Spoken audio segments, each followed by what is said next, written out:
ओम श्री परम आत्मने नमः। ओम श्री कृष्णाय नमः। प्रथम स्कंद के 16वें अध्याय का पाठ करेंगे। प्रथम स्कंद में 19 अध्याय हैं। 16वें अध्याय का शीर्षक परीक्षित की दिग्विजय तथा धर्म और पृथ्वी का संवाद।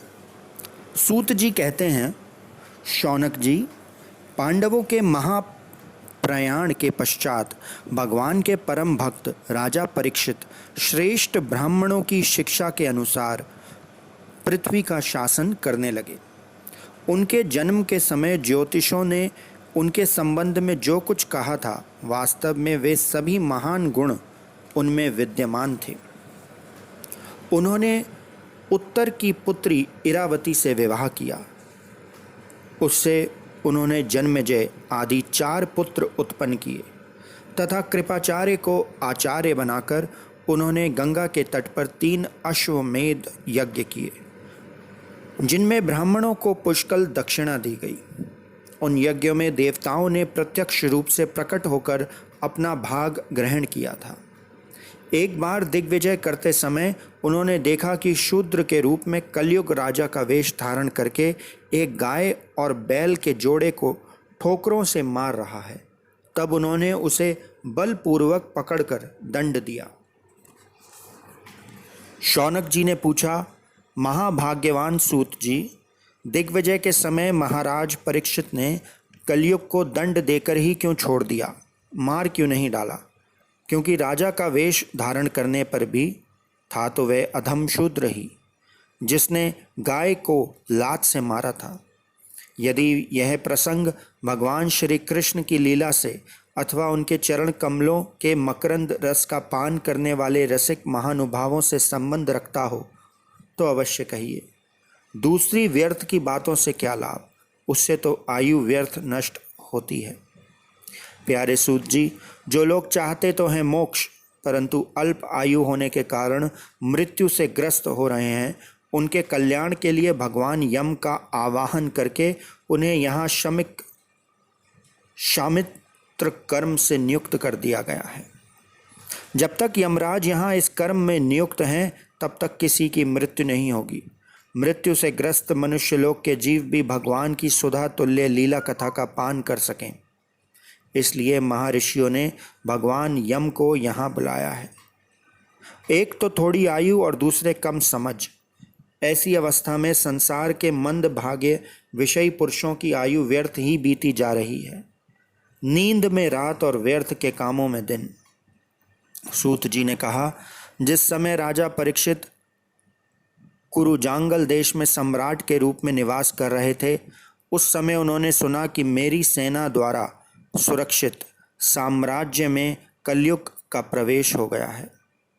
इस समाचार से उन्हें दुख तो अवश्य हुआ, परंतु यह सोचकर कि युद्ध करने का अवसर हाथ लगा, वे उतने दुखी नहीं हुए। इसके बाद युद्धवीर परीक्षित ने धनुष हाथ में ले लिया। वे श्याम वर्ण के घोड़ों से जुते हुए सिंह की ध्वजा वाले सुसज्जित रथ पर सवार होकर दिग्विजय करने के लिए नगर से बाहर निकल पड़े। उस समय रथ, हाथी, घोड़े और पैदल सेना उनके साथ साथ चल रही थी। उन्होंने भद्राश्व, केतुमाल, भारत, उत्तर कुरु और किम पुरुष आदि सभी वर्षों को जीतकर वहाँ के राजाओं से भेंट ली। उन्हें उन देशों में सर्वत्र अपने पूर्वज महात्माओं का सुयश सुनने को मिला। उस यशोगान से पद पद पर भगवान श्री कृष्ण की महिमा प्रकट होती थी। इसके साथ ही उन्हें यह भी सुनने को मिलता था कि भगवान श्री कृष्ण ने अश्वत्थामा के ब्रह्मास्त्र की ज्वाला से किस प्रकार उनकी रक्षा की थी। यदुवंशी और पांडवों में परस्पर कितना प्रेम था तथा पांडवों की भगवान श्री कृष्ण में कितनी भक्ति थी। जो लोग उन्हें ये चरित्र सुनाते, उन पर महामना राजा परीक्षित बहुत प्रसन्न होते। उनके नेत्र प्रेम से खिल उठते। वे बड़ी उदारता से उन्हें बहुमूल्य वस्त्र और मणियों के हार उपहार रूप में देते। वे सुनते कि भगवान श्री कृष्ण ने प्रेम परवश होकर पांडवों के सारथी का काम किया, उनके सभासद बने, यहाँ तक कि उनके मन के अनुसार काम करके उनकी सेवा भी की। उनके सखा तो थे ही, दूत भी बने। वे रात को शस्त्र ग्रहण करके वीरासन में बैठ जाते और शिविर का पहरा देते। उनके पीछे पीछे चलते, स्तुति करते तथा प्रणाम करते। इतना ही नहीं, अपने प्रेमी पांडवों के चरणों में उन्होंने सारे जगत को झुका दिया। तब परीक्षित की भक्ति भगवान श्री कृष्ण के चरण कमलों में और भी बढ़ जाती। इस प्रकार वे दिन दिन पांडवों के आचरण का अनुसरण करते हुए दिग्विजय कर रहे थे। उन्हीं दिनों उनके शिविर से थोड़ा ही दूर पर एक आश्चर्यजनक घटना घटी। वह मैं आपको सुनाता हूँ। धर्म बैल का रूप धारण करके एक पैर में घूम रहा था। एक स्थान पर उसे गाय के रूप में पृथ्वी मिली। पुत्र की मृत्यु से दुखनी माता के समान उसके नेत्रों से आंसुओं के झरने झर रहे थे। उसका शरीर श्रीहीन हो गया था। धर्म पृथ्वी से पूछने लगा। धर्म ने कहा, कल्याणी, कुशल से तो हो ना? तुम्हारा मुख कुछ कुछ मलिन हो रहा है, तुम श्रीहीन हो रही हो। मालूम होता है तुम्हारे हृदय में कुछ न कुछ दुख अवश्य है। क्या तुम्हारा कोई संबंधी दूर देश में चला गया है जिसके लिए तुम इतनी चिंता कर रही हो? कहीं तुम मेरी तो चिंता नहीं कर रही हो कि अब इसके 3 पैर टूट गए, एक ही पैर रह गया है? संभव है तुम अपने लिए शोक कर रही हो कि अब शूद्र तुम्हारे ऊपर शासन करेंगे। तुम्हें इन देवताओं के लिए भी खेद हो सकता है जिन्हें अब यज्ञों में आहुति नहीं दी जाती, अथवा उस प्रजा के लिए भी जो वर्षा न होने के कारण अकाल एवं दुर्भिक्ष से पीड़ित हो रही है। देवी, क्या तुम राक्षस शरीर के मनुष्यों के द्वारा सताई हुई अरक्षित स्त्रियों एवं आर्त बालकों के लिए शोक कर रही हो? संभव है विद्या जब कुकर्मी ब्राह्मणों के चंगुल में पड़ गई है और ब्राह्मण विप्रद्रोही राजाओं की सेवा करने लगे हैं, इसी का तुम्हें दुख हो।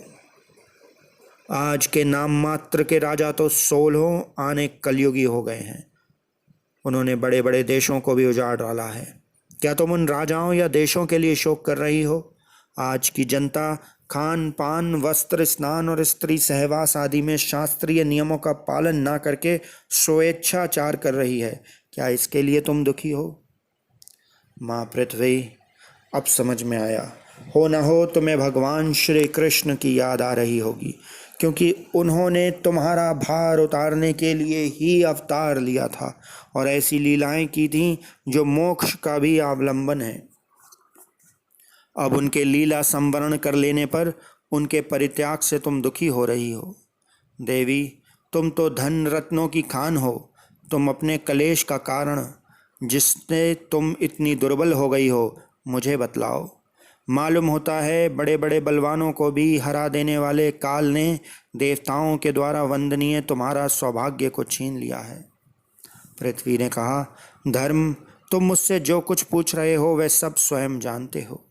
जिन भगवान के सहारे तुम सारे संसार को सुख पहुंचाने वाले अपने चारों चरणों से युक्त थे, जिनमें सत्य, पवित्रता, दया, क्षमा, त्याग, संतोष, सरलता, शम, दम, तप, समता, तितिक्षा, उप्रति, शास्त्र विचार, ज्ञान, वैराग्य, ऐश्वर्य, वीरता, तेज, बल, स्मृति, स्वतंत्रता, कौशल, कांति, धैर्य, कोमलता, निर्भीकता, विनय, शील, साहस, उत्साह, बल, सौभाग्य, गंभीरता, स्थिरता, आस्तिकता, कीर्ति, गौरव और निरअहंकारता, ये 39 अप्राकृत गुण तथा महत्वाकांक्षी पुरुषों के द्वारा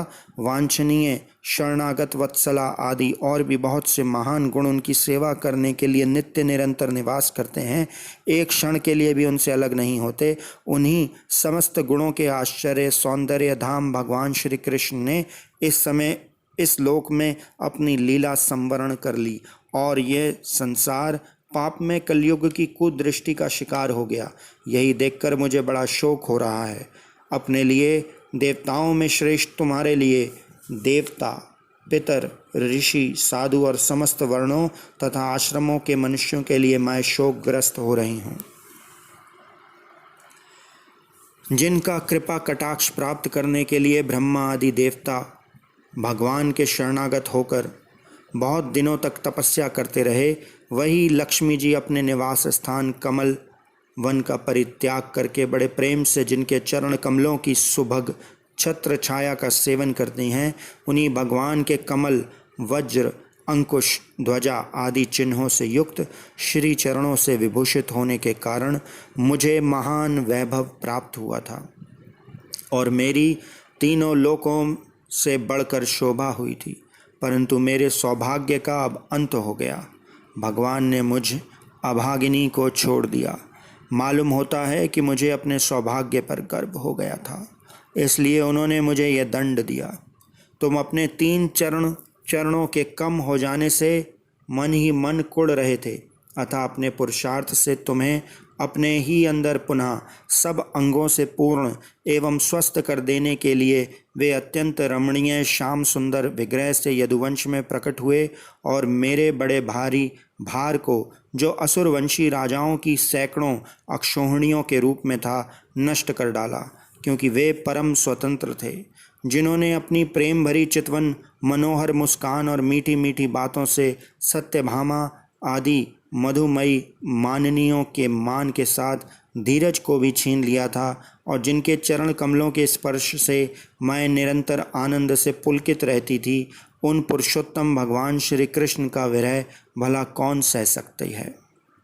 धर्म और पृथ्वी इस प्रकार आपस में बातचीत कर ही रहे थे कि उसी समय राज ऋषि परीक्षित पूर्व वाहिनी सरस्वती के तट पर आ पहुँचे।